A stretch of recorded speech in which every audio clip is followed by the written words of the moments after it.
जिसके कान हों वो सुन ले, जिसकी आंखें हों वो देख ले।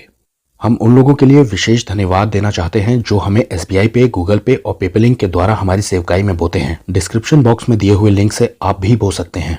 ये हमारे 3 चैनल्स हैं और अब आप हमें टेलीग्राम पर भी ढूंढ सकते हैं। इब्रानियों 2:14।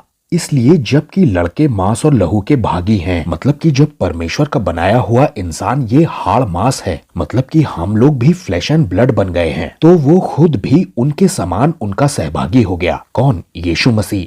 वो भी हमारे समान इंसान बन गया, वो भी हाड़ मांस में हो गया और हमारे जैसा शरीर उसने एक उद्देश्य से लिया था, ताकि मौत के द्वारा यानी कि अपनी मौत के द्वारा उसे जिसे मौत पर शक्ति मिली थी यानी कि शैतान को, उसे बर्बाद कर दे, निकम्मा कर दे, डिस्ट्रॉय कर दे, इंग्लिश में लिखा है। अगली आयत में लिखा है ताकि उन्हें छुड़ा ले, यानी कि हमें, जितने मौत के डर के मारे जीवन भर गुलामी में फंसे हुए थे उसकी। इंग्लिश में लिखा है फियर ऑफ डेथ। जानते हैं इंसानों का सबसे बड़ा डर है फियर ऑफ डेथ। इंसान सांप के काटने से नहीं बल्कि सांप के काटने से कहीं मर ना जाऊं इससे डरता है। इंसान ऊंचाई से नहीं डरता, डरता है अल्टीमेटली ऊंचाई से गिरकर मर जाने से। इन आयतों में ये कहा गया है कि जिन इंसानों के ऊपर मौत का डर जो उन्हें सताया करता था, गुलामी में रखता था, उससे आजाद कर दिया है यीशु मसीह ने। देखिए, अब मौत तो हर इंसान को आनी ही आनी है, ये तो तय है, लेकिन एक मौत का डर होता है जो इंसानों के ऊपर कब्जा किए हुए है, उन्हें गुलाम बनाए हुए है, उन्हें बंधन में रखे हुए है, क्योंकि इसके साथ एक अनिश्चितता जुड़ी हुई है कि मेरा होगा क्या मरने के बाद, मैं जाऊंगा कहाँ, होता क्या है मौत के बाद। इसी मौत के डर से आजाद किया है यीशु मसीह ने।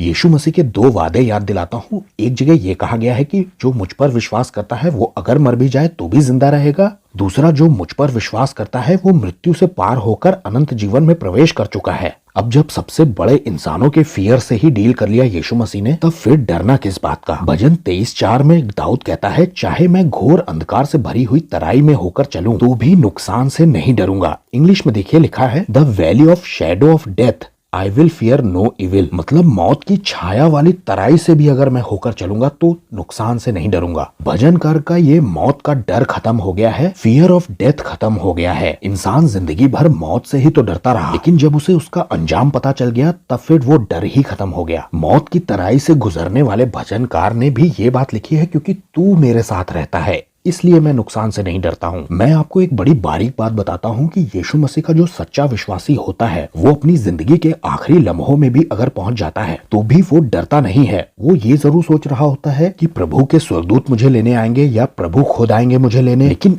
इस बारे में उसे कोई परेशानी नहीं होती कि मेरा होगा क्या, क्योंकि अपने जीवन के किसी पड़ाव में उसने मौत के डर को ओवरकम कर लिया था, फियर ऑफ डेथ को, और वो भी यीशु मसीह की वजह से, उसकी मृत्यु की वजह से। मौत के डर से जो गुलामी में फंसे हुए थे उन्हीं को तो आजाद किया है यीशु ने। ये सवाल आप अपने आप से पूछ सकते हैं कि आपका मौत का डर खत्म हुआ या नहीं।